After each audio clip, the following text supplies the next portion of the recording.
Well, episode 16 of the interview thing. I think it's episode 16. Maybe it's 17. And for this one, we got Cody from one of my favorite hardcore bands ever, Drain. And thank you for coming on. Dude, thank you, man. Thank you for having me. We were just talking about some sketchy events that have happened in LA and other places. And this dude got a gun pulled on him, I guess, at some point. Yeah, I had a gun pulled on me. Whatever. Life goes on. You can't definitely. dwell on it too hard. But for the moment, it was a little scary. But what was so we were about to go into a second story, but what was the deal with that? With you and Braxton and one other. Oh, when we were getting sushi. So to tie it into me getting like robbed out of my car, basically. So we went to go get sushi and came back and I was like, wait, why is my window open? I was like, oh shit, my window got smashed. Yeah. Because my dumb ass, I didn't have any like gear in the back seat, but I had a backpack, and that was like a very rookie mistake. So, and I had a bunch of cool shirts in there. I had like Metallica Damage Justice shirt in there. I had a OG White Zombie shirt from '92 in there. Oh dang! And I was like, damn, I was pretty bummed about that. More so than like the gun being pulled on me, because it was like the vintage shirts. I was like, god damn it, but yeah, it happens. Have you ever had like gear stolen from you or anything like that? Yeah, not in LA, but like Santa Cruz for sure. In Santa Cruz, wow. I mean, that's not super surprising, but what was it like? Anything of real value, or was it? Like I had this like Fender P bass that I was using because I was playing in this this band. It was kind of like a trash talk style band. Like it was like kind of for fun. And again, my dumb ass I was so tired because I had to go to work at like 6:30, and I came in. I was like hanging out with some homies. It was like 2 a.m. and I was like, oh, it's fine. No one's gonna. And I'm just gonna go to bed. Come out, and then of course, window smashed, gone. Wow. Yeah. So I was like, you live and learn. It's like I was a lot younger and. So, but yeah, life goes on and you adjust. Yeah. So, whatever. But it's not like I was very much of a bassist anyway, It was just a fun project. So. Yeah, exactly. At least it wasn't like cabs and guitars and expensive crazy stuff that you use all the time and stuff. Yeah. Now I'm just like, I'm so like on it with like, I'm just like, no, I'm not leaving anything in the car. Oh, for sure. I remember when we were at we were doing the house show, and afterwards we went to go get pizza like last month, and you had all your cabs, your cab and then like your guitar and all that shit, and we had to just like move it all into the car so that it like wouldn't get stolen out of the bed. Dude, yeah. And that was like a Saturday night, right? Yeah, it was Friday? It was like a Friday night. Yeah, Friday night. Yeah, but just a lot of people. I mean, shit can definitely happen for sure. Like so. Yeah. Well, next time you're contemplating stealing, don't do it because there's other people who it impacts. Yeah, don't steal. That's fucked up. Like, especially from musicians, anyone really. But yeah. Yeah, because we're broke as well. Yes. So I mean, I guess we can just start this out by, I guess, you telling us a little bit like what band you're in, where you're from, that sort of thing. A little bit of background info. You've done a bunch of interviews, so this can either be the long version or the abbreviated version, whatever you choose or whatnot. So. I mean, if you want to get into that, then go for it. Yeah. Well, I'm not. Drain is the only band I'm in, and it is also my main band. So, but I'm not in any like real side projects right now currently. But yeah, I've been playing guitar since I was like 12. And guitar is like my favorite thing in the world. Yeah, And nice. I'm born in Hollister, here in Hollister. Not a lot of people can say that. Yeah, definitely. Besides like Dirt, I think Dirt was born in Hollister, but really, yeah.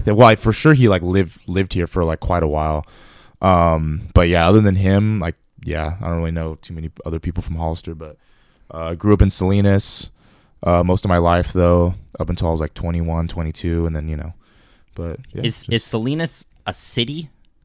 Or is it okay? It is for sure a city. Yeah. Okay, gotcha. A lot bigger than this. It's like bigger than like Santa Cruz too. I would say maybe. Yeah. Oh, but like in terms of population. Oh, for like sure. That. Yeah. Okay, because I was thinking if you were born out here, I was gonna ask you how does one get into a DIY scene in a place like this? I was thinking how is there anybody like-minded here? Because it's so small So I was just thinking maybe you would go to the Bay or anything like that. So how did you kind of get into a DIY scene growing up, kind of in an out of the way place?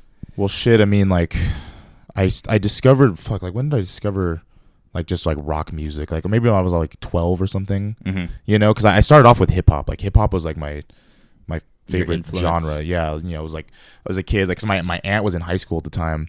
Like, you know, like 97, 98, whatever. So she was like listening to like Master P and like Tupac and stuff like that. So I caught on to that, and I was like a hip hop kid for a while. And then when I was 12, I started getting into like Kiss and stuff like that, and like, you know, rock music. And I was like, oh, this is way better. Like, it's sick. You know, and I started growing out my hair and stuff. And then eventually, you know, then we had moved to Salinas, my family. And then of course, like I met kids in like middle school and stuff. They were talking about like, you know, hardcore shows and like, you know, metalcore and stuff. You know, there was a band Moria from Salinas and stuff. Like, oh yeah, the hardcore show. And then like, I remember at the time, like hearing the music or like seeing them and being like, the energy is sick, but I was like, I don't know if I like it because it was like very like metalcore, like, and my idea of like hardcore punk was like Black Flag and like, so I went through that phase like, this isn't real, you know what I mean? But then when you get older, you learn that like hardcore is kind of like a blanket term for like a lot of bands, yeah. So then you grow and you're like, oh, okay, cool. And then you kind of get into different subgenres of shit. Like, oh, this is all kind of like in a way one and the same. So it's like, but I did go through that phase of like, you know, no, Minor Threat, isn't that real hardcore, you know, like, so. Yeah, exactly. But that's basically, yeah. And I just started going to like shows in like Salinas and stuff, you know, and I guess that's kind of how I, you know, nice. through friends in school and just hearing about hardcore shows and stuff. And okay, nice. Yeah. Well, we could scale it back even where, so you said you got into guitar music when, at like about what age would you say? About like 11 or 12. 11 or 12, okay. Yeah. So you got into that, and what were kind of some of the formative bands for you at that time period in your life? Well, shit, I mean, for sure, Kiss.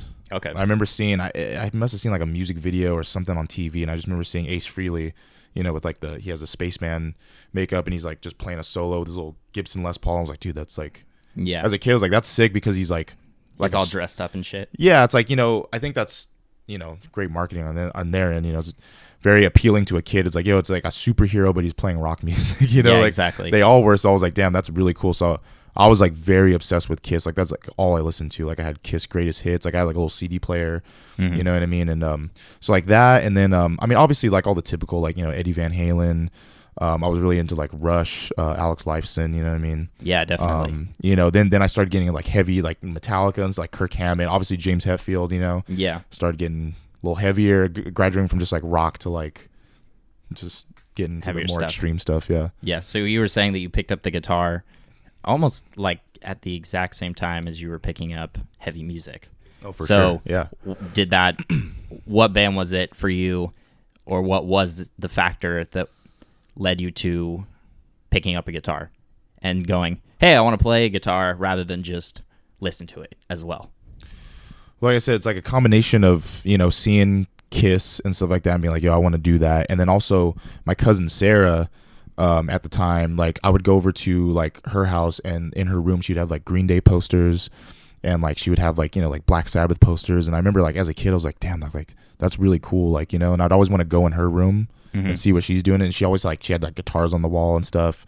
And so I definitely think that half of it too is like her kind of like showing me. And then she gave me my first guitar too. It was like this little like Ibanez, and she was like, here, you can, it was like just like a little piece of shit Ibanez. Do you still have it? I don't know. Dang. No, but that was like how I learned, you know. I just you know, I just thought my cousin Sarah was so, I mean, she still is very cool, so shouts out my cousin Sarah for that. But yeah, that definitely influenced me to like want to play, because I thought she was cool, and I just thought Kiss was cool, and all that, you know, together. So nice. Yeah. Do you remember the first song you ever learned?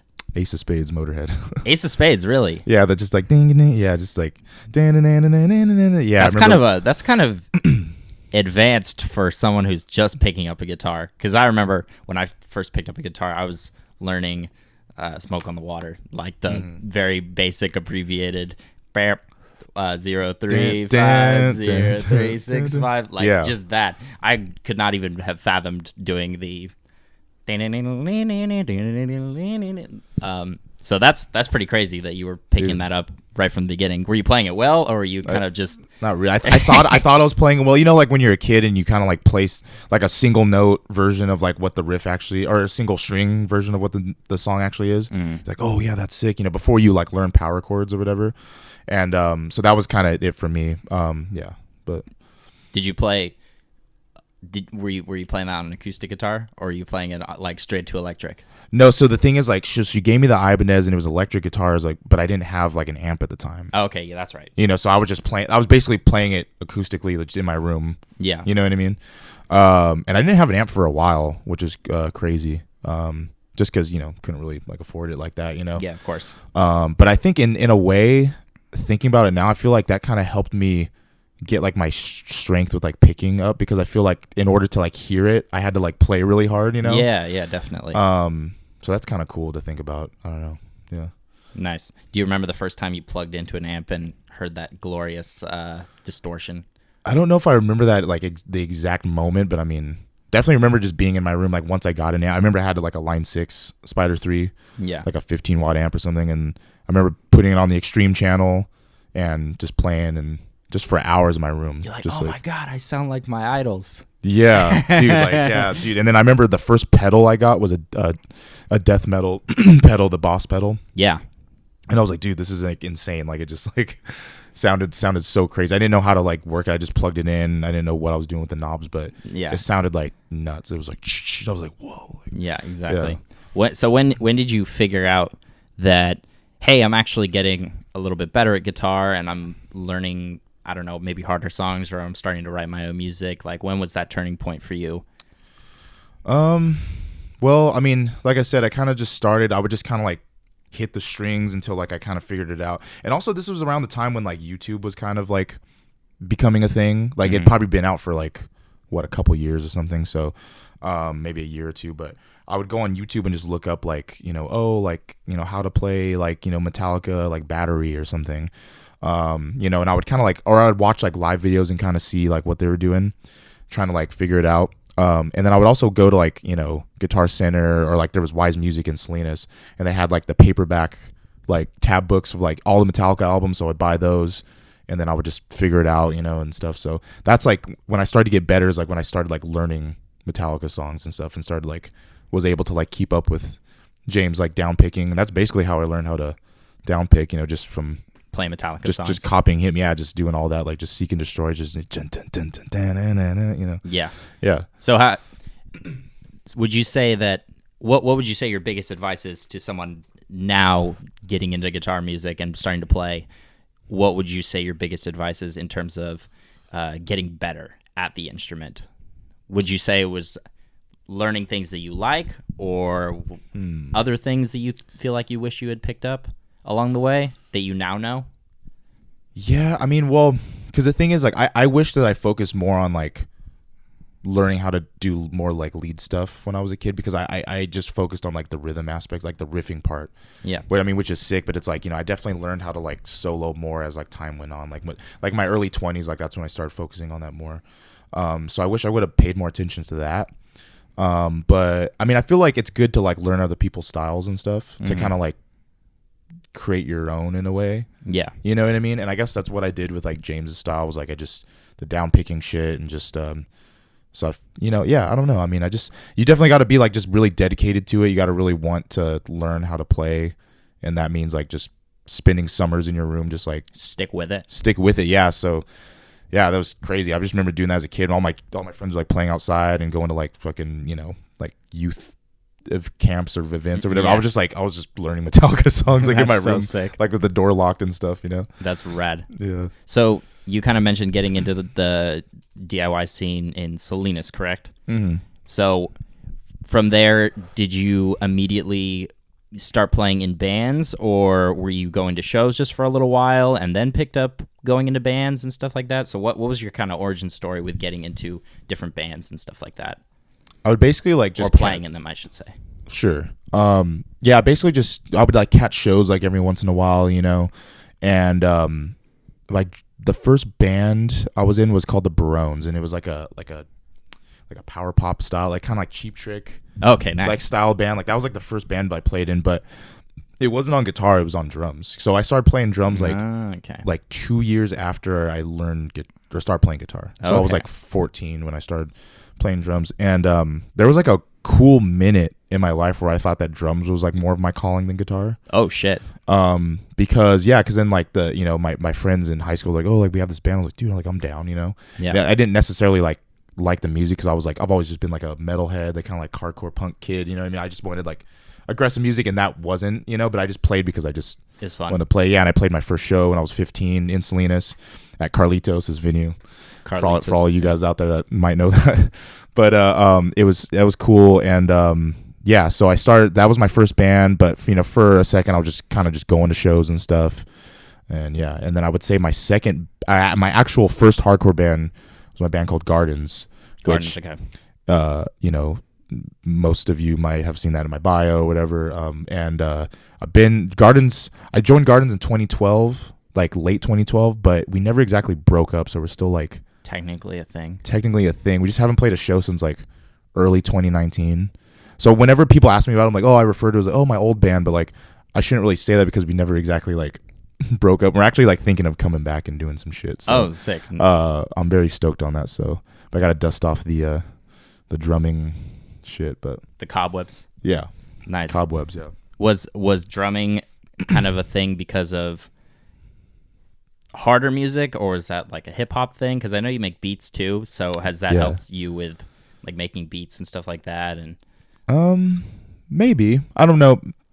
Sure, I'll probably say so. Yeah, I mean, yeah, drumming. Like, I just there was like just a cool minute where it's just like that was like what I was doing from like 15 to like I don't even know, like basically until like I joined Drain. Oh wow. Because Drain was really like the first band that like a serious band that I was playing guitar for. You know what I mean?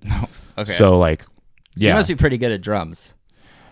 I am, but it's like, but I don't know. Like, I don't know. Yeah, I guess I would say I'm good at drum. I mean, I'm very rusty now. I haven't like played since like the last Garden show, which was like Really? 2019. Yeah, I mean, I think I fucked around on Tim's kit, at a practice here and there, but I mean, guitar was just something like I did. Like guitar, like I've always like loved over drums.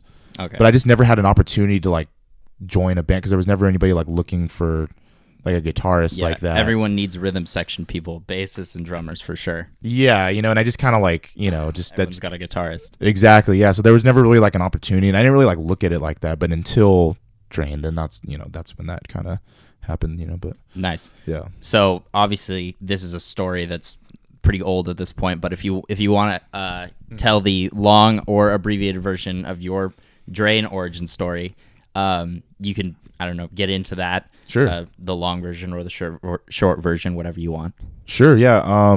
Well, shit. Yeah, I like telling this story. I feel like I don't get to tell it that often, but so there was this page. It's probably still up, but it's on Facebook, and it's like the metal, punk, and hardcore 831 page, wow, some shit like that. And I had followed it for like a long time, and so I would always look and see like, oh, who were like the the new kind of local up and coming bands from just the general area. And I remember, I'd get notifications for it, and I saw that this band Drain posted a demo, and it was like demo 2015 or whatever, 2014. Is that demo still out? Or did they take it down?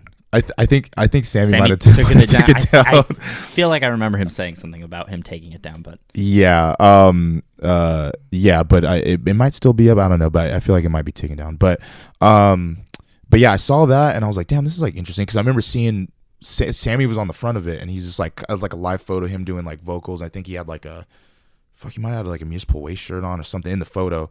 So I was like, oh, this is like kind of interesting. So like I clicked on, I was like, damn, this is sick. It's like crossover thrash, like it is kind of Municipal Waste style, but it's like also like hardcore, so yeah. And that's like always been my bread and butter. I right up your alley. Like I love metal riffs, and I love like hardcore breakdowns and stuff. So I've always loved that like connection of like basically like I guess thrash core, metal core, it's like type thing. So I was like, dude, this is sick. And then I would keep up with them, and I saw that they were playing. Like I saw them play with fucking not TSOL, but God, that punk band from Portland from the 80s. Oh my god, the name is escaping me, but yeah, but a very like legendary, like kind of like hardcore punk band. He saw them open for a punk band from the 80s. Yeah, yeah, that's very And vague, that's when but he knew. very vague, but I'm sure the name will come back to me again. But I saw them play in the atrium. I saw them like play in like at the Blue Lagoon. Nice. I would basically I would just mob by myself because at the time I lived in Salinas. Okay. And I would just mob by myself because I was just like so like intrigued about this band because I was like, dude, like no one was doing it like that at that time, like the thrashy kind of hardcore thing, at least in our area. So I'd see them and then they would like kind of get to like they would kind of know me because they'd see me like, oh, like who's this like long haired dude that just kind of is always like at our shows Showing up.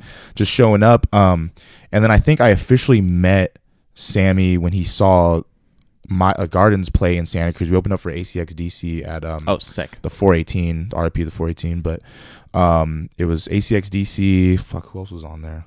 It was a pretty stacked lineup, but we had played, and that's where I officially met Sam. It was like, oh, dude, yeah, you play in Drain or whatever, And then we followed each other on Facebook, and then all of a sudden, then one of these days, like me or him, we like hit each other up and we're like, yo, we should like hang out one day.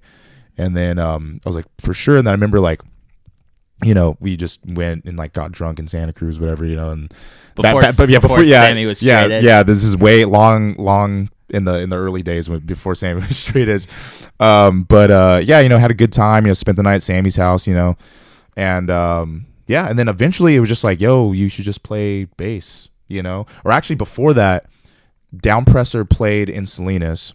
It was actually my 22nd birthday, and I was living in Salinas, and they had asked me if I could fill in on guitar for I believe that there's a video online of this. There is very much a video, and it has a lot of views, so go check it out. Yeah, it's Drain in Salinas 2016. Drain in Salinas 2016, my 22nd birthday, and yeah, it was cool. I learned the songs real quick, and then shortly after that, I don't know how long after that, but I remember Sammy like texted me and he's like, bro, dude, you gotta play bass, like, and I was like, I'm down, because they needed a bass at the time. I was like, I'm down, fuck it, So that show you were just a fill-in. So yeah. So to scale back, at that time I was just a fill-in. Oh, okay. So they just needed me. Yeah, because they had their other guitarists at the time. He just couldn't make it because of something like a doctor's appointment. I don't really know. Yeah. Okay. But I was like, for sure, and I just learned them like the day before. So that was your first show with Drain. Yeah, technically. Wow. But then nice. But then when I joined Drain, it was on bass, and that was sometime after that, maybe like a couple months after that or something. Okay. And that's when there were 5 of you, correct? Yes. Yeah, there was 5, yeah. Okay, nice. So when did you make the switch from bass to guitar? Well, I remember doing like a couple like runs, I remember we did a weekend run with like Momentum. That was like one of our first like SoCal, at least with me, because I know that they had played in SoCal a couple times before me, but then that was the first thing I did with them, was this weekend run with Momentum.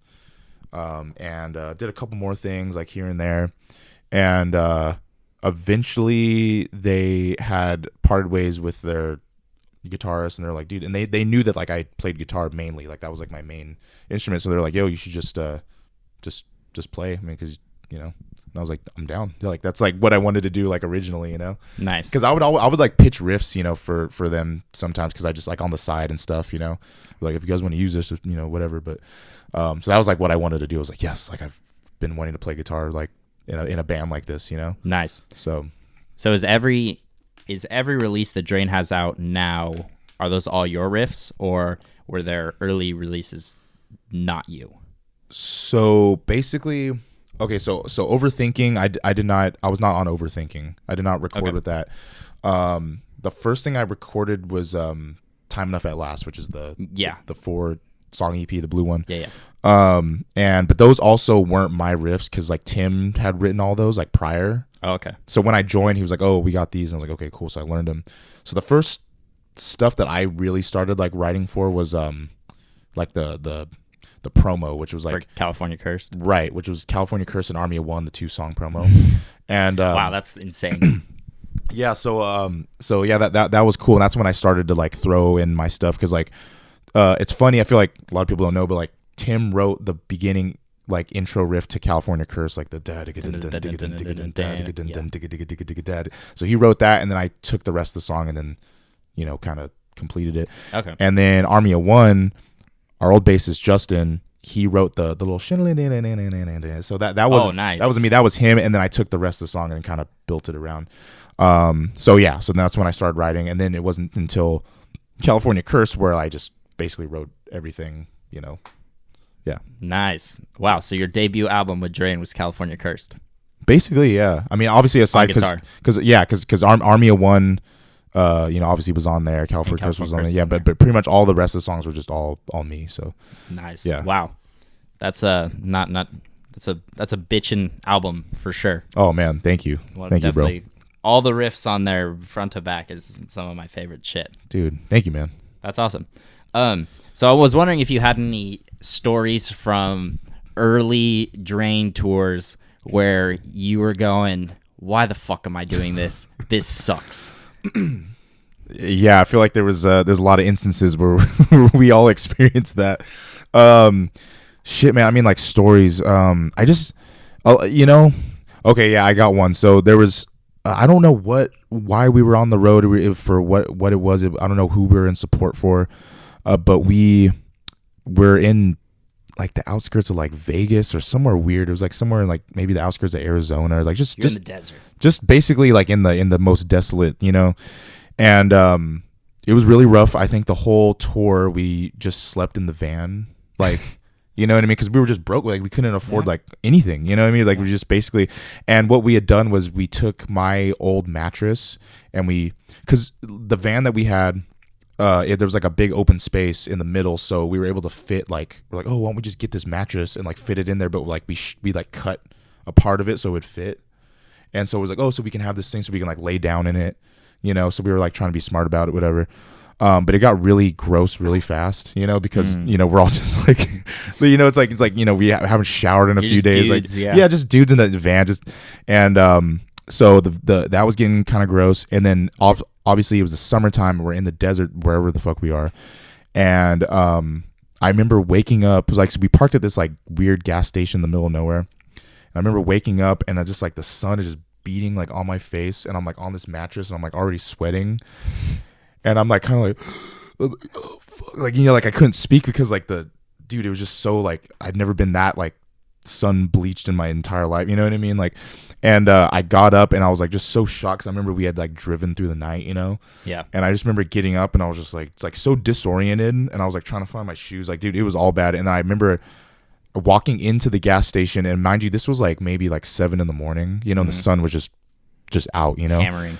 So I'm walking in, I'm trying to like I'm like thinking maybe I should get some water, just something to kind of like get me going. But for some reason I like bought a fucking ice cream cookie, you know what I mean? Like, like I just ice cream sandwich, like an ice cream sandwich, and I thought that was gonna like cure me or whatever. And and like the lady was looking at me like I was like just some crazy person, you know what I mean? Yeah. I just like didn't even say anything. I just like put a it zombie. Yeah, I just put it on there, and I was like, I remember I probably only had like $2 on me, like to my name, you know what I mean? So I was like, well, fuck, I'm just gonna buy this, And so it was pretty rough times, and Sammy was a big fan of sleeping on top of the van, so he would like sleep on top of he's like, oh, it's gonna be cooler, and like he had his like little little eye mask thing and stuff like that, so he would get cooked up there too, and he'd just be like, probably even more, dude, probably even more. So just I it's funny because I'll look back on those times, I'm like, damn, bro, like you went through we were really like roughing it, like we were like just in the trenches, like, you know what I mean? Like, yeah, exactly. But it's cool to look back on. It's funny to look back on, and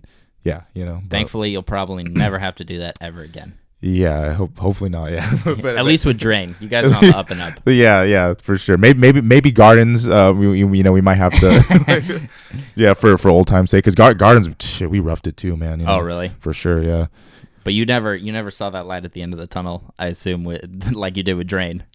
Oh yeah, for sure. I mean, yeah, because I knew that there was like a kind of like a not so much like a ceiling to Gardens, but I just because everyone else in Gardens, they had their own kind of like a agenda for like what they like Ryan, one of the guitarists, like he wanted to go and kind of do his thing and work a job and stuff, and then Wes, the other guitarist, he's married, and he has a kid now and stuff, so everyone kind of had like their own like shit that was like outside of music, but I always like I was like I just want to do music, you know. Yeah. So then that's when it ties into Drain. When I found Drain, they were all on the same page too. Yeah. So I was like, okay, this is sick, you know. I thought my calling was Gardens to make that dream come true, but then I was like, damn, then Drain fell into my lap. So yeah.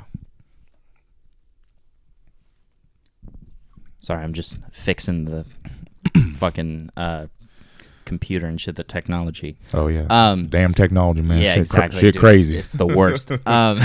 So I just wanted to ask, this is kind of getting to more the end of my questions before we jump into a shitload of fan questions that I got on the Oh grid. damn, nice. But what was the turning point for Drain where you're kind of starting to do these tours and you're starting to get a reaction out of people everywhere? You know, I will say that I think the turning point was the first time we played Sound and Fury, I think. Oh, really? At least for me, like, I don't want to speak for like everyone, you know, because maybe Sammy might have a different idea, Tim might have a different idea of where they thought the turning point was, but at least for me, where I kind of noticed, I was like, damn, like people are actually care, you know. And so I think Sound of Fury 2019 solidified that, because I truthfully, like, I didn't expect people to like go off like that, you know. Yeah. And that was the first time I was like, damn, like this is really something, you know. And not that I didn't think that way about Drain before, but I just like I don't know, I feel like for me, I was like, damn, this is okay, people are really catching on, you know. Yeah. And yeah, so for me that was like the turning point of like, I was like, wow, this is. How'd you get on that Sound and Fury bill?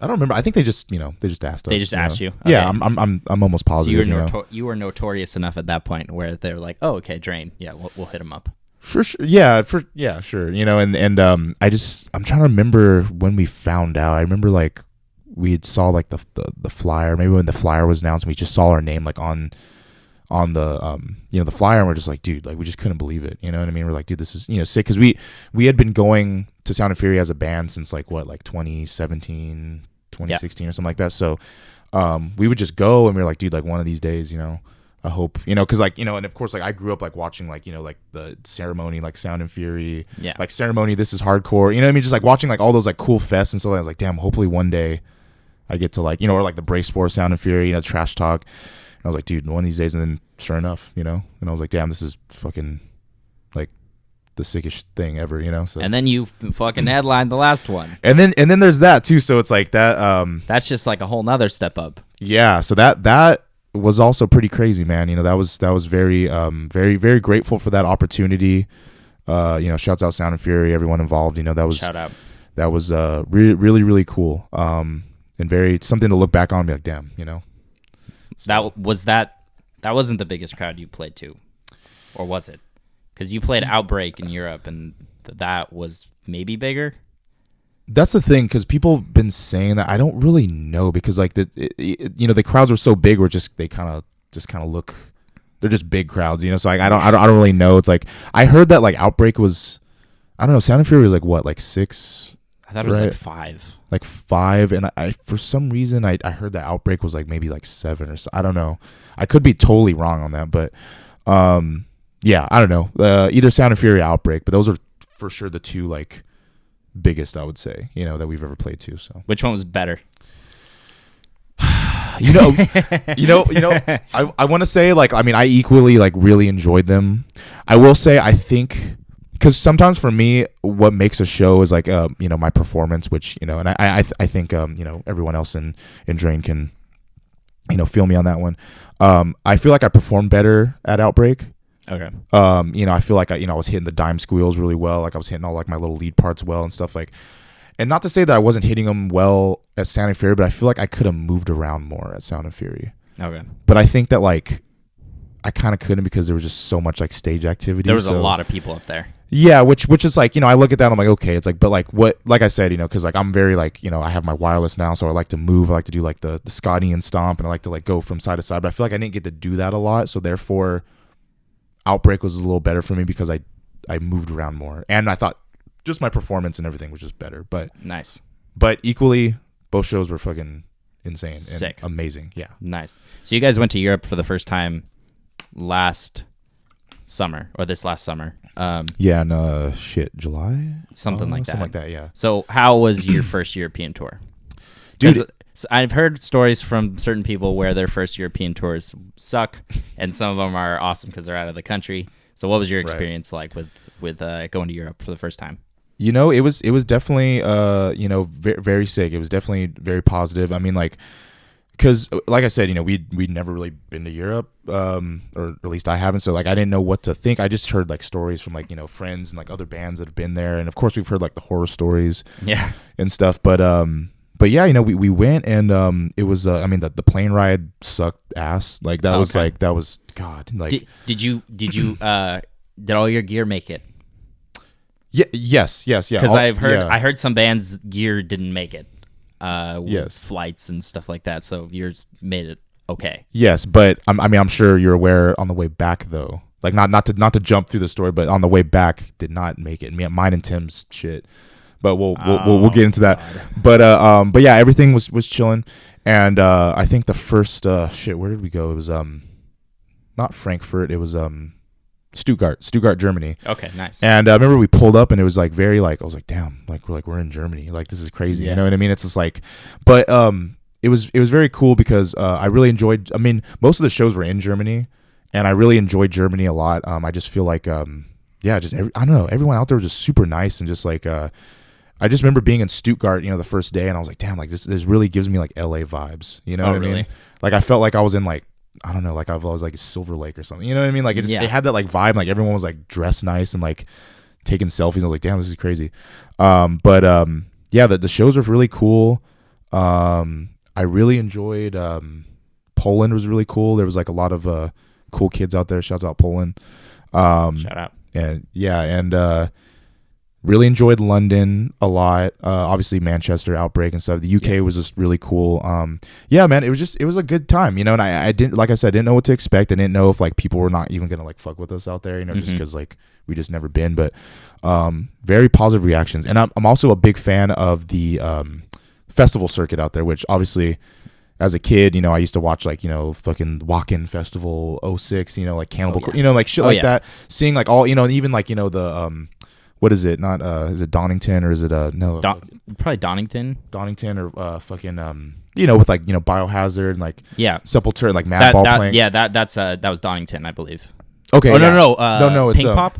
No, it's not Pink Pop. It's because I remember they. You know what I'm talking about though? It's like 95, like Machine Head. It's like you know, like Biohazard and fucking like Madball. I've definitely seen the videos. Yeah, it's starts with a D. Fuck. Yeah, but anyway, but yeah, like shit like that. So I like grew up like watching stuff like the festivals like in Europe. I'm like, dude.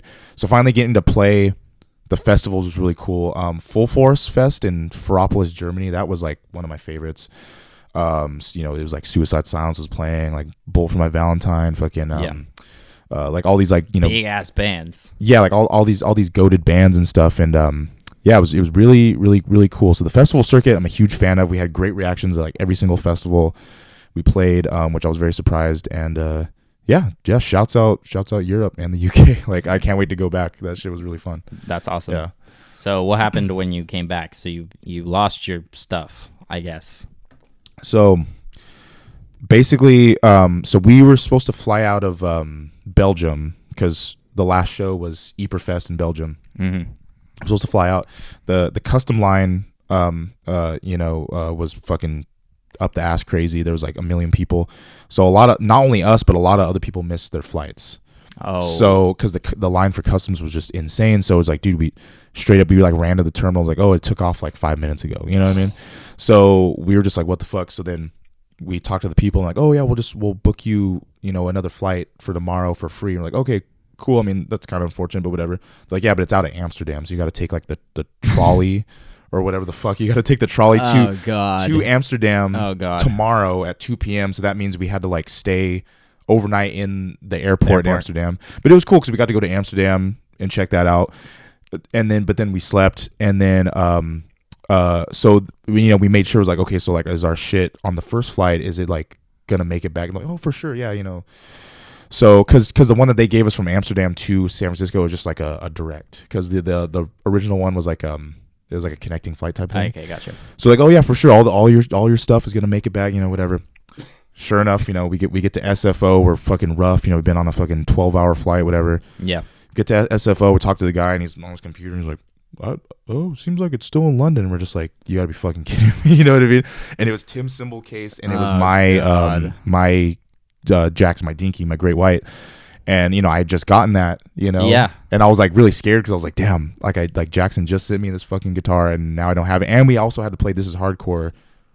Like, right after 5 days later. And I was like, what am I going to do? And Tim was like, what the fuck am I going to do?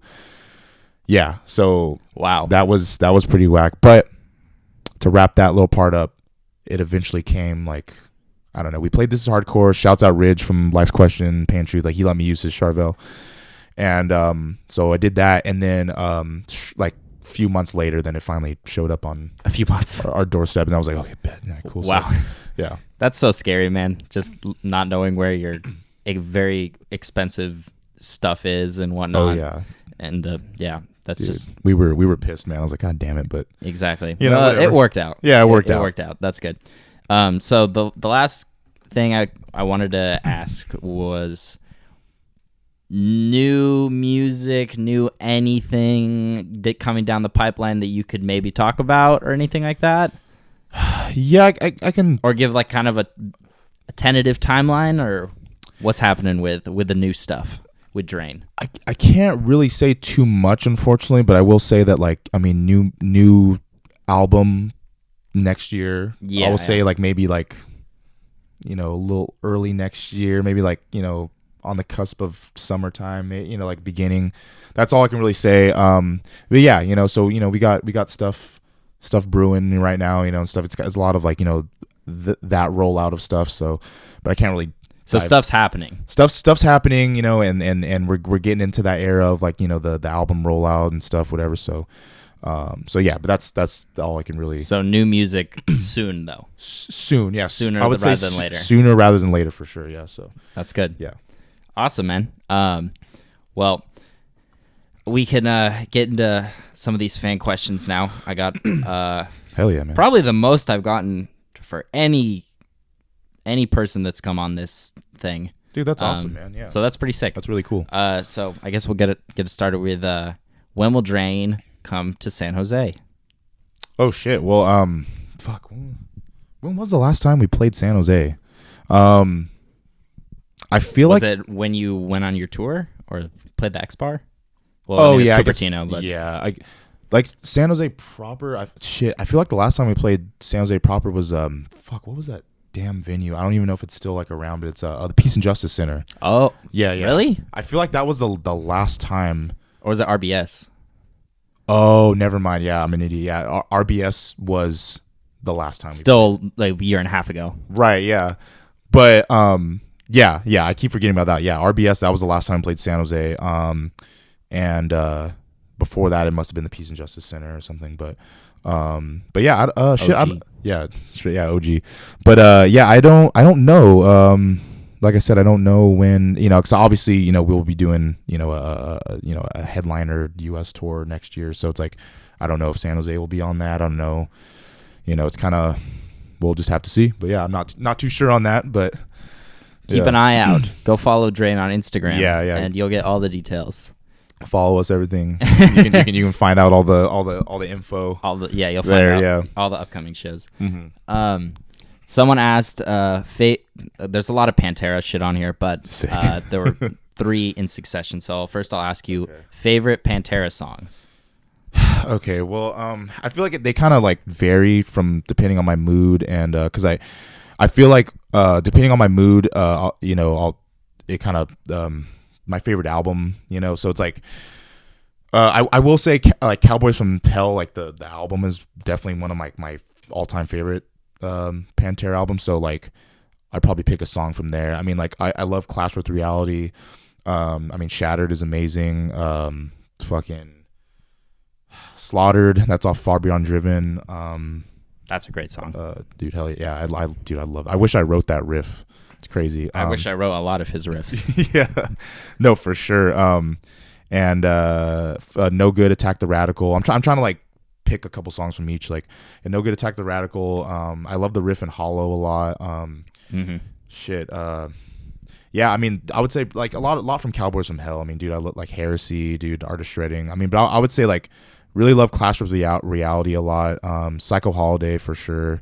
Just a lot of the early Pantera. I mean, I even like shit from like power metal too and stuff like Rock the World.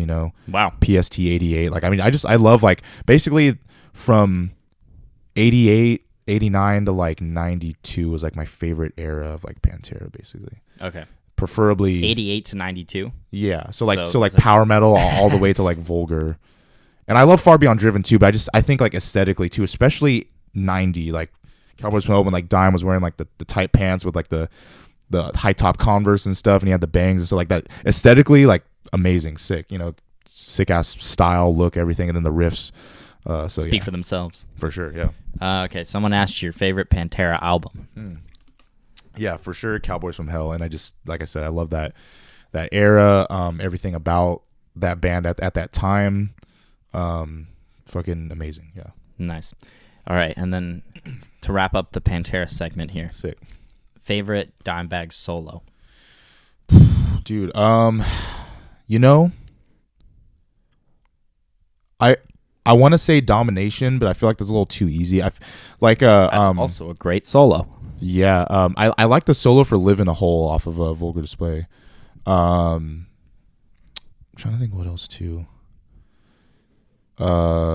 I like the solo for A Will to Survive, which is like a demo that they had like pre-Cowboys. Okay, gotcha. And kind of when they were transitioning from their like glam era to more metal, more just like straight metal. Yeah, I'm trying to think what else too. Solos. I mean, obviously the Walk solo is goated. Obviously, iconic. Oh, for sure. The Mouth for War solo is fucking amazing. Oh yeah. Dude, I'm not gonna lie.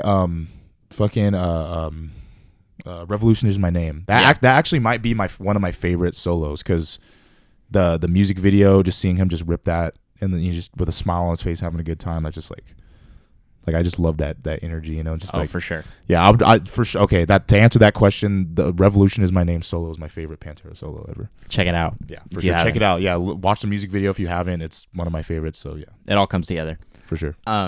Somebody asked favorite tracks to play live and why. It's a very good question. I like Hypervigilance a lot. That is probably one of my favorite Drain songs, or at least on California Cursed. I don't know why. I just think it's a really good song. I just really enjoy that riff a lot, and just the dan dan dan dan dan dan dan dan. Yeah, it's like one of my favorite parts, like in the set. Has some heavy down picking. Oh, for sure, yeah, and just like I go off, just fucking windmilling, during that and stuff, and I love the stomp part at the end. Yeah, I don't know. I just really like the energy of that song. I just think like we wrote that really well. And I obviously to this day I still love Feel the Pressure. I mean, because everyone just piling up and singing along. It's really surreal. Like looking out in the crowd, and you're like, God damn, What else? I like the Process of Weeding Out a lot. Yeah. That to me is probably one my second favorite track off of California Cursed. I just love that riff. I just remember like really putting a lot of time and effort into the crafting that riff, or the main riff at least. And I just really love just kind of grooving because that song is very like mid tempo and like groovy and stuff. Obviously very Pantera influenced on my end. So yeah. So I would say those two are like my favorite. Or those three, I should say. Feel the Pressure too. Nice. How come you guys don't play Bad Faith more? Because I did the breakdown in that song going into California Curse. I don't think there's anything harder. Dude, thank you, man. I mean, like I agree. I mean, like I think we got very burnt out on Bad Faith because I feel like we played Bad Faith for like before California Curse came out. Yeah, we played that shit for like, dude, it seemed like 2 years or something. like that was like the new song that was like new for like too long. You know what I mean? Like it was like at that point it was like, okay, let's just like, but I think we got burnt out on it for a while, and then because people definitely ask about that, and I'm definitely in favor of playing it. I definitely have voted for that for sure to put it back in the set. Also White Coat Syndrome, we've talked about that, like bringing that back into the set, and people have like asked about that too. And yeah, I'm definitely like in favor of like kind of cycling out some stuff and kind of changing it up a little bit. So yeah, we'll see. You know, we all, you know, like I said, we're a unit, we're a band, so we like to come to like a collective decision, like on what songs to play and what we should do and stuff like that. So, yeah, I don't know. Hopefully, you know, maybe Bad Faith will be in it. Maybe White Coat. Maybe something else. I don't know. Wow, But nice. we shall see. All right. Next question. Do you like spicy food?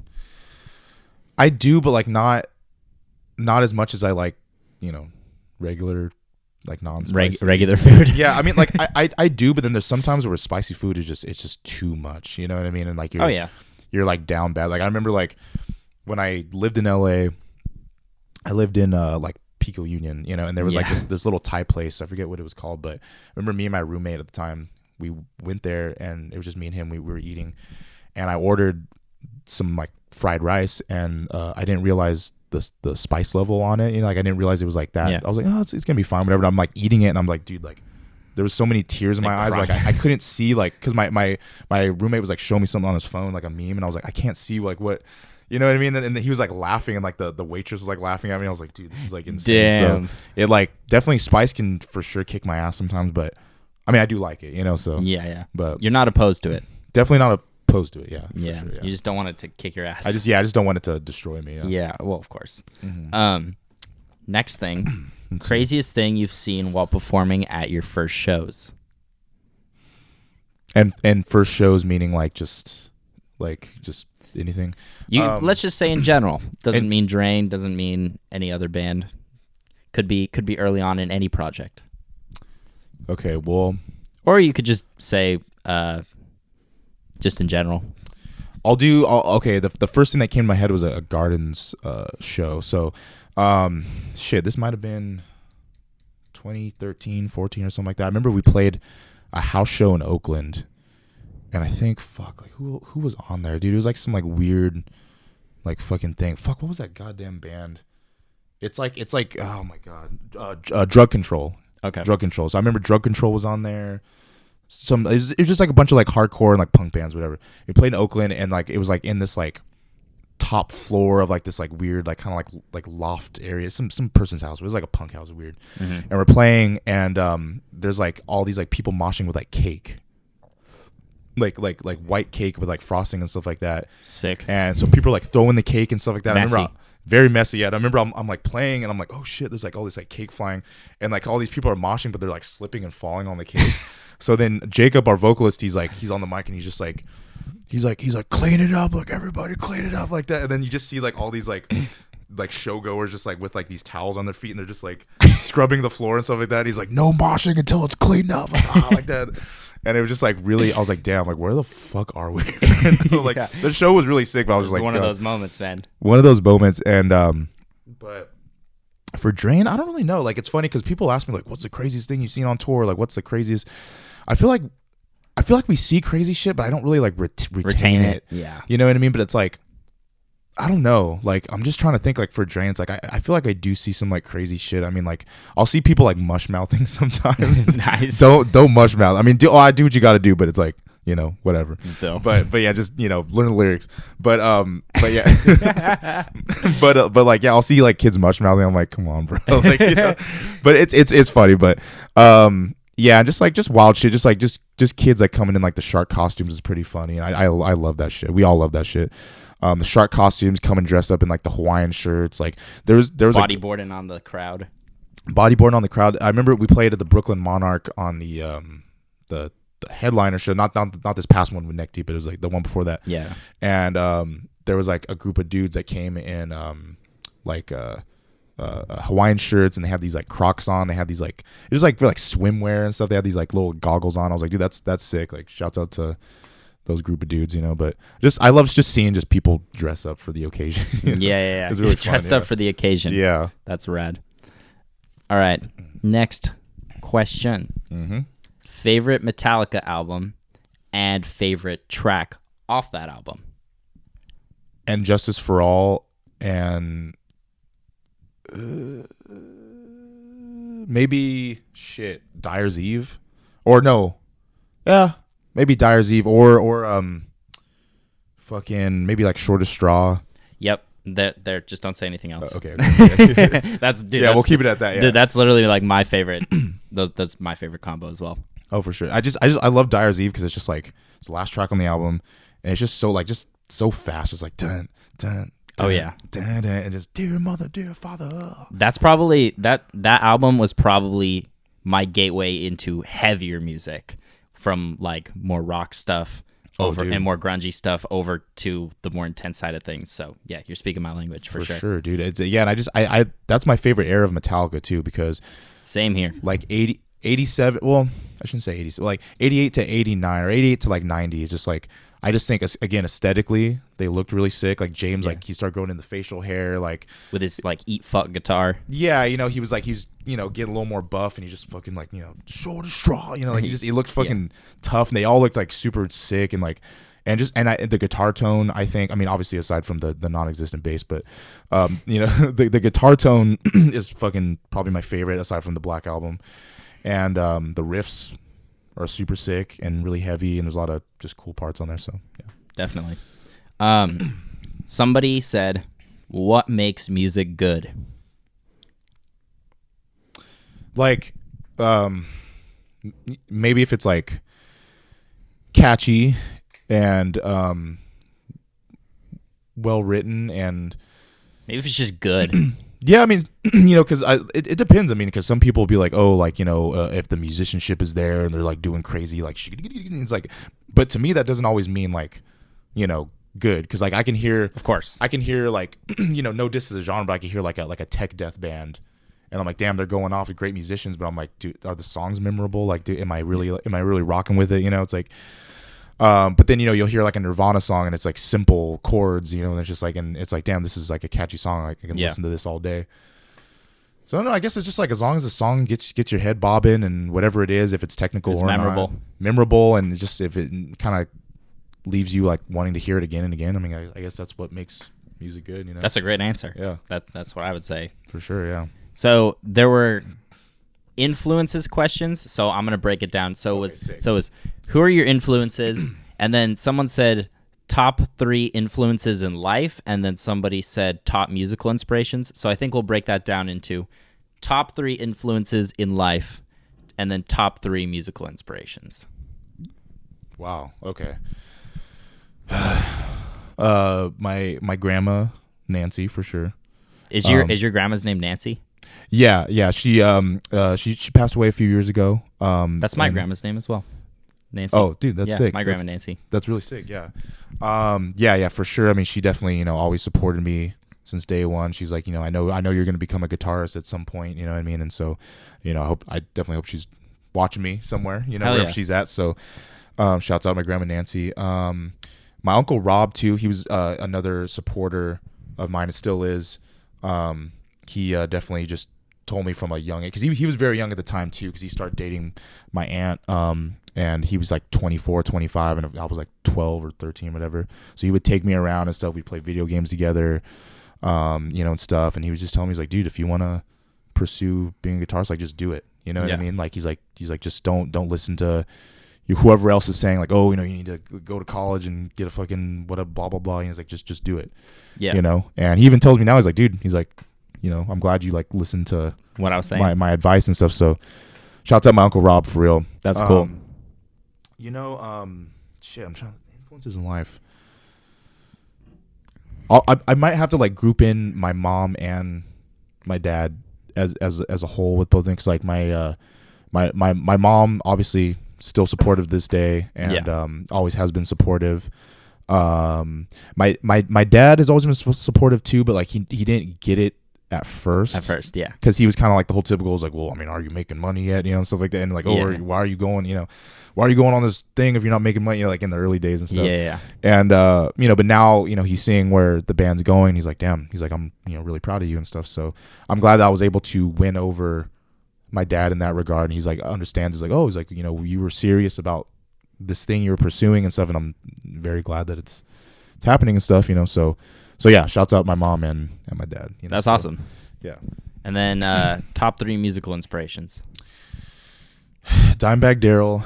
I've always just loved just him as a person. I mean, not that I ever knew him as a person, but just like from like YouTube and stuff, and I've always grown up watching like the interviews and stuff, and like there's that classic footage of him like dapping up the kids like in Russia and stuff, and like everything, and he just seemed, just listening to him speak, he's just like I'm like, dude, like he's just like the sickest person like in the world, he's just like just very happy dude, and like but he ripped, and he was very humble about it, and he just wanted to have fun. He loved guitar, like very passionate about guitar, and he was very serious about it, and but also he was down to have a good time and drink some fucking Black Tooth Grit, you know what I mean? So like I just love that, so shouts out to him, and shit, I mean, rest in peace for sure.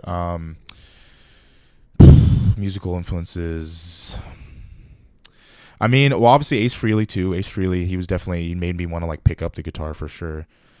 Just seeing him playing Kiss and stuff like that. And I used to put on the Ace Frehley makeup as a kid too, and stuff, and with a broomstick in the backyard of my grandma's house and stuff like that. There's pictures somewhere of that. Yeah. Little like fucking not Polaroid, but like the little disposable camera pictures and shit. Trying to think. Like top 3, so it's like Ace Frehley, Dimebag. Maybe we'll say George Lynch from Dawkins. Okay, sweet. Yeah. I mean, I've always been a big fan of him. I loved his like lead tone. Still do. I mean, he still rips, and for sure, just the way that he played, and also too like his picking style. Because like I feel like I play with my 3 fingers out. You know what I mean? Like, and seeing the old videos of him like in the early 80s and mid 80s like playing, and he's like ripping like how he did. Because I remember like being told as a kid, I was like, oh, this is improper. Yeah. Like, you know what I mean? You have to like have it tucked in and like this. Yeah, like you know what I mean? And I kind of come to realize there's no real proper way to play. As long as you can play however you play, like that is the proper way, you know what I mean? But like seeing him do the same thing, I was like, damn, I can do that too, So So yeah, shouts out to him. So yeah. Top 3 musical inspirations. Right. All right. All right. Who is the most overrated guitarist of all time? And you can still like this person, mind you. Oh man, probably. You know what I mean? All love. I mean, I don't know the dude at all, and maybe if I meet him one day, shouts out to him. But Slash, maybe I'd say like, sorry, bro, like, but Slash in like I don't know, like damn, I'm trying to think like. Do you like Guns N' Roses? See, the thing is, I do. I don't really listen to him now. Like as a kid, like I was dude, Appetite of Destruction, that was my shit. But it's a great album. And I come back to it every now and then, but I just feel like. I'm like, dude, like I don't know, like at least like the style of guitar playing that I like, because he was very like on that like bluesy kind of like, ran, like, and I don't really like that style of like soloing. Yeah. Like I'm into like the neoclassical, like the super metal, like very tight. Yeah, just like less of like the blues hard rock type thing. So, but I mean, hey, shout out to him. He fucking made a badass career out of it. So, but I would probably say he might be the most overrated. But hey, There you have it. Yeah. All right. How did your Jackson partnership come to be? It's a good question. So, shouts out to Taylor Young. He records people at the Pit Recording Studios. If you don't know who that dude is, then do some homework. Yeah, he's straight up, very goated musician, a very well-rounded musician, and he's played in fucking Twitching Tongues, Disgrace, one of my fucking favorite bands from him, and just all across the board, God's Hate, everything. But he at the time, he was kind of like helping out with like kind of like managing us in a way at the time, and I was trying to get ESP for the longest time because I had heard that was like the kind of like. It was very like easy to get. It wasn't like out of reach, you know what I mean? So I was like, dude, I want to get endorsed by something. So we tried and nothing really came of that. So I remember Taylor asked me, he's like, well, what else would you want? Like, what's another guitar company that you would think of? And I was like, fuck it, man, might as well just shoot for the stars, Jackson. Like Jackson, like I didn't really think it was that obtainable at the time. I just kind of like I said, shot a little shot in the dark. And literally, I think within 5 minutes, he's like, they got back to my email, and I was like, dude, what? Like he was like texting me at the time. I was like, dude, no fucking way. Like, what in the world? So hell yeah, I couldn't believe. I was like, dude, this is like so sick. Like, what the fuck? Like, and I've always been a fan of Jackson guitars and stuff. And so yeah, that's how that came about. And then it kind of took a minute because like the COVID kind of stopped production of most guitars and stuff. So they didn't have like a lot of stuff in stock, and I wanted a Kelly for a longest time, which I actually got this morning. but Yeah. but at the time I wanted the Kelly at first, and they didn't have that in stock. So then they're like, oh, we have this this Pro Series Dinky, which ended up being great white, and I was like, yeah, I'm sure. So after some months, it finally came in, and it was like literally like I felt like a kid on Christmas. Like that was like, and I don't really get excited for shit like that. Like, you know what I mean? Like I'm very like I contain my excitement for things, but that's cool, whatever. But like when that showed up on my doorstep, like I was just like I was like jumping up and down. Like I should have had like a little spinny hat, you know what I mean? Because I was like, yeah. Like and so yeah, that's basically how that came about. And I am very happy to be a Jackson artist or guitarist or whatever you want to call it. So shouts out Jackson. Jackson. So what's this new guitar going to be named? Do you have any ideas? That's the thing. I mean, shit, man. I will definitely leave it up to the fans of Drain to Bloodbath to name. That's kind of that is kind of sick. It definitely has to be something. I feel like maybe blood related, just because it's because you have Great White. I have Great and White, then something with blood and stuff, because Great Whites love blood. That's true. Yeah, I wonder if there's some like other term for like when sharks see blood. It's like I wonder if it's like a surfer term or something, like, oh yeah, fucking the red ring of death. I don't know, something, you know what I mean, like some ring of death. Oh, that's Xbox. Never mind. But yeah, so yeah, I don't know. I'm definitely down to see what some people come up with. Like I might comment down below what you think his new red guitar should be named. Yeah. Let me know, and I'll pick out the best name for sure. So yeah, and we'll send you a free Jackson guitar. No, I'm just kidding. I wish, man. Yeah. So next question: favorite Young Gravy song? Fuck. I don't really know like his song titles that much. And it's funny because like, dude, we listen to so much Young Gravy in Europe, which is like really that's really crazy that we got that question. I wonder, does it say who asked that? I could pull it up. Oh, okay. Because I wonder if it was our driver, Steve. Shouts out to Steven. Because he was playing. He was our driver out in Europe, and he was playing Young Gravy a lot. Yeah, I don't remember like the song titles, but I don't know. I just remember there was this one where he was like talking about, he was like with someone's mom in a grocery store or something, and they were like buying burgers or something, and he was like she was thinking about giving me the business or like something. I was like yeah, this is sick. Like we were like in the back, like me and Sammy, like everyone was just like, okay, like he was pretty sick. Like it's kind of a vibe. We're like somewhere weird. We're like going to Poland or something. But, yeah. That song, whatever that one is. Whatever that one is. You know what that is. Comment that too, because I want to find. I've been trying to find. I can't find it. Yeah, comment that one as well. Yeah. Favorite condiment, and then also thoughts on honey mustard. Barbecue sauce and honey mustard. I still don't know what to think about it. I feel like I haven't really had like much of a full good experience with it yet. What do you even put? Like, when you put honey mustard on something, what do you like? What is the typical things that you like a sandwich or something like a that? Sandwich? I feel like, I don't know. I feel like I need like another go around. I mean, with it, maybe like you could put it on like a burger or something like that. Yeah, I guess, but I don't know.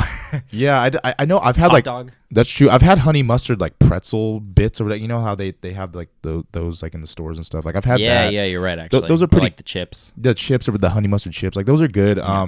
I feel like I need another go around with it, but barbecue sauce is my number one all time favorite. Your ride or die. Like I don't even eat ketchup. You know what I mean? Like it's just barbecue. It's literally just barbecue sauce, like everything. Yeah. So wow. Yeah. Shout out barbecue sauce. Yeah. Comment your favorite condiment down below. I'm just kidding. Just comment everything. Comment everything. I'm just kidding. Yeah. Somebody asked, when is Drain coming back to Dallas/DFW? Shit. I mean, we'll like I said, we're gonna do like a U.S. headliner, obviously in support of when the album comes out. So obviously, I would imagine that Texas is gonna be on there. I just don't know where at in Texas, but that'd be cool if it was Dallas. I mean, I'm very big fan of Texas. I love Austin. San Antonio was really sick. Dallas is really cool. So yeah, I'm sure Dallas sometime next year. Yeah, sometime next year. Yeah, I'm sure it'll be on there. So yeah, awesome. I'll see. What is your favorite sound check / warm up riff. It kind of changes sometimes, but like recently I started doing on the Neck Deep run this past time, Brain Dead by Exodus. Okay, nice. Yeah. Yeah, I started doing that. And then before that, I would do like Pleasures of the Flesh, which is on that same album. Yeah. And shit, it just depends, man. I mean, like sometimes I just whatever I'm feeling. Like fucking goddamn, what's that Bane song? Fucking All Guns Blazing. Yeah. You know the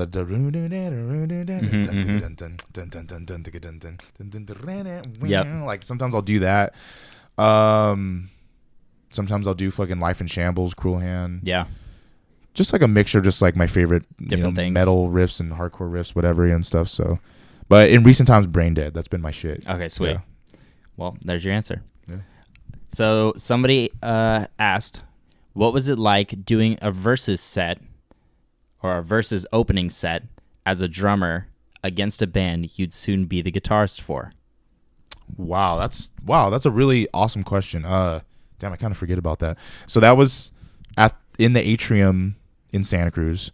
It was in the atrium in Santa Cruz. Mm-hmm. And I believe the headliner of that was again like a fucking really goated, hardcore like punk band. Fuck, it's just like a really like a 80s hardcore band that I just fucking always forget the name of. But anyway, they were headlining. Okay. And is the versus set, so it was like Gardens versus Drain. Nice. And it was, from what I remember, it was cool. I mean, but just it's crazy to look back and think is like, damn, like I was gonna be in that band, Yeah. like and yeah, it's cool. Like, and it was.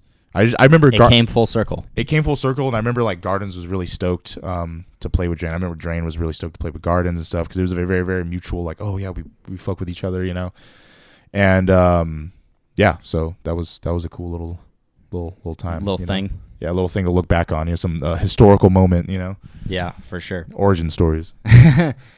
So, as a longtime Santa Cruz scene fan, would love to hear his memories of Fast Asleep, DZR, Arab Spring, and Young Love.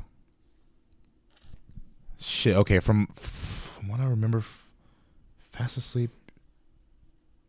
Was that? Did they happen to say if that was in Salinas or no, Santa Cruz, right? Santa Cruz, yeah. The Crate Place, right? No idea. Okay. Fuck. Was that? This was no context. I have no context to any of these questions. Oh, okay. Fast Asleep. I'm pretty sure that it had to have been at the Crate Place. If not, damn.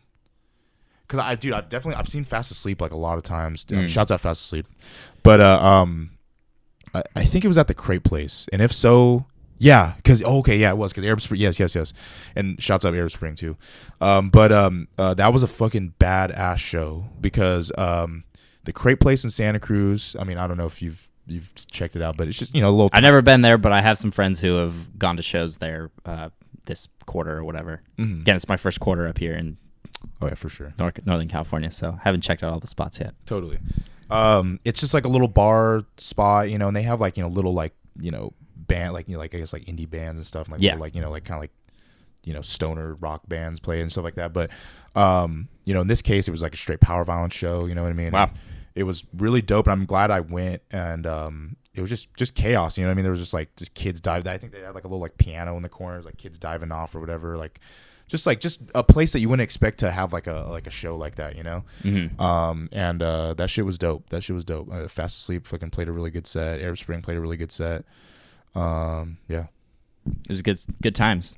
Good times, yeah. I wonder if there's a picture of me, like I'm like in the pit and I'm like wearing like a backwards hat somewhere. I think it's like on my Facebook or something, but nice. I'd have to like revisit that or something. Exactly. So we're getting closer to the end of these. Hell yeah. But one of the last questions was, besides For the Children, what shows are you most looking forward to in the new year or in the next month or whatever it is? Well, For the Children is like our only show for the rest of this year. So like we only have like about what, like a a month and a half left of this year. Yeah. So so yeah, we're just gonna be laying low this year for the rest of the year, and For the Children's the only one. But I would say for next year, can't speak on too much of it, but we are playing like a one-off headliner show in Vegas, I think with Mind Force, and I forget who else is on there, but Oh yeah, I did see that. yeah, so that got announced, so I can speak on that, but that is cool. I mean, I'm a big fan of playing in Vegas. The Vegas scene out there, shouts out to them. They go really hard every time I go out there. Dope shit. Yeah. So, but everything else is kind of like unannounced, so I can't really speak on that yet. But the Vegas show, I think that's in January or something like that. So I'm very excited. February, I think. February, early okay. February, I believe. Yeah, February. So I'm excited for that for sure. Nice. All right. Last three. Favorite venue to play at? That is a really good question. I feel like I've had a hard time answering that in the past for sure. Damn, man. I feel like, damn, yeah, that's kind of a hard one because it's just like, I feel like sometimes they kind of like blend together because we play a lot, so it's just like fuck, but ones that have like definitely like stuck with me, I would say, are probably. Not gonna lie, I always enjoy. Speaking of Vegas, I always enjoy fucking what's it called? The fucking the post 8. You know what I mean? The you know what I'm talking about? The Vets Hall, or not the Vets Hall, but the what is a Vets Hall? Oh yeah, American Legion Post. American Legion Post 8. Yeah. So yeah. that I've always had a good time doing that. Shit, man. Yeah, I don't know. I just like nothing's really coming to mind. I just feel like it's like You put it all over the place. Well, that's the thing. It's just like, God damn, I was like, I just wish I could have more of like an answer. I'm not gonna lie. In recent times, though, we played in Toronto for the first time. Okay. On the headline. This last tour. The one before, like this Neck Deep one. Yeah. And, that venue was sick. I don't remember the name of it, so I apologize. But that was really fucking dope. I loved that stage a lot. It was there was a lot of room for moving around and everything, and yeah, but I know there's a lot of like goated ones that like we've been back to, is that we've played like multiple times and stuff like that, but I can't, like, nothing really comes to mind right now, you know what I mean? But there's quite a few of them that I really enjoy, but I just can't really think of them once you start playing all over the place. I feel like it gets kind of tough to kind of just wrap your head around all of them, for sure. So, all right. Most overrated guitar riff.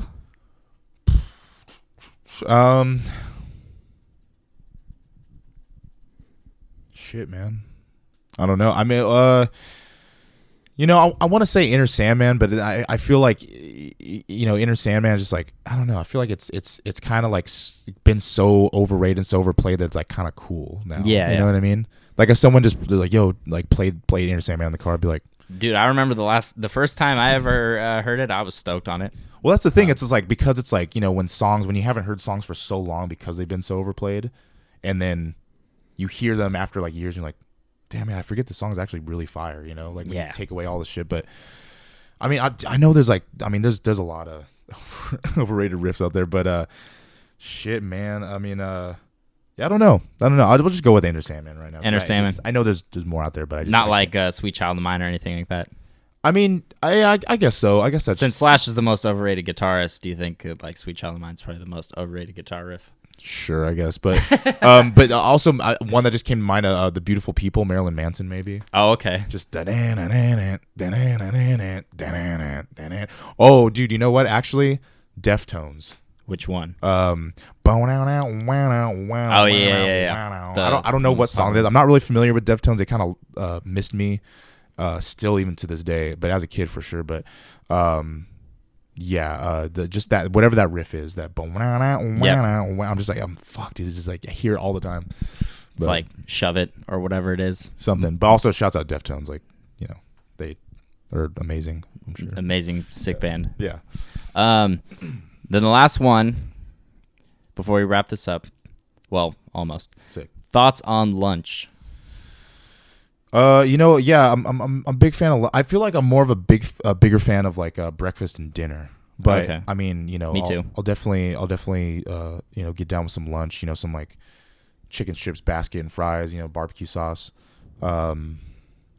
Yeah, I rock with lunch for sure. But more so of a breakfast and dinner head for sure. If you're planning a meal around breakfast or dinner, what are you choosing for breakfast or dinner? I'm definitely gonna go like super 1950s style for the breakfast, just like very like just like Diner. like two over easy, yeah, like that type of shit, like two over easy eggs, like sausage and like a black coffee and like just some like straight like, oh, I'm gonna go work at the fucking the coal mine and it's 1952. You know what I mean? Like some type of shit like that. Just like a very classic like American breakfast. Yeah, just like some shit like that. Some like white toast. But and then dinner, I'm a huge fan of like fried rice and stuff. Like Nice. I love like that's probably one of my favorite dishes of all time. Fried rice, probably like some kind of like some like chicken or something, grilled chicken. Big fan of chicken. Some like little veggies on the side or something. So just like I'm a big fan of like the classics, like the classic like meals and stuff. The tried and true method. But it's funny, like I can't really have a lot of that stuff right now because I've been on keto diet. Yeah, I was like, nice. I had to drop that in. Yeah, but yep. It's funny because this past weekend I broke keto. Dang. And I was like, because I was like, dude, fuck. I was like, when I go back home because we're not doing a lot for the rest of the year, I was like, I'm just gonna like grind super hard on it, whatever. And it's not like it really like put me out. Really, it's not like I like gained anything really. Yeah. I broke it on what I break like on tacos or something. Nice. And then I had Chinese food. Then I had pizza. And okay. But it's just, so you really broke it. Yeah, I really broke it. And I was like, you know what, fuck it. Like I'm in LA. Like I'm just gonna like when I get back home, I'm just gonna be really back on my shit. So today actually is like the day that like day one back on keto. So, but yeah, but otherwise, I'm a big fan of the carb shit. Fried rice and fucking that shit, all that stuff. Yeah, nice. So. All right, and the last one, which is my fan question: if Drain could open for any act today, who would you want to open for? And let's say a band that's actually still touring. Anthrax. Anthrax? Yeah, like that's for sure like a big one for me. And I could see that happening. Dude, 100%. Thank you, man. I appreciate that. Fucking. I mean, Scott Ian, humongous influence. For sure, that's another musical influence.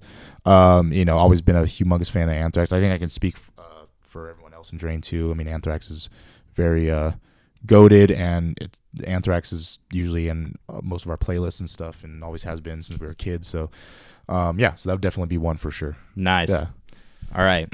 And then the last thing, just thank you for doing this interview, dude. I appreciate it so much. And I mean, again, Drain, one of my favorite bands. Your riffs are inspirational and shit. So Dude. It's super sick. Thank you, man. Thank you for coming on. Dude, of course, man. Yeah, thank you for doing this, Yeah. Straight up, yeah. And if you got any last words, any shout outs, anything like that? Anything you want to plug?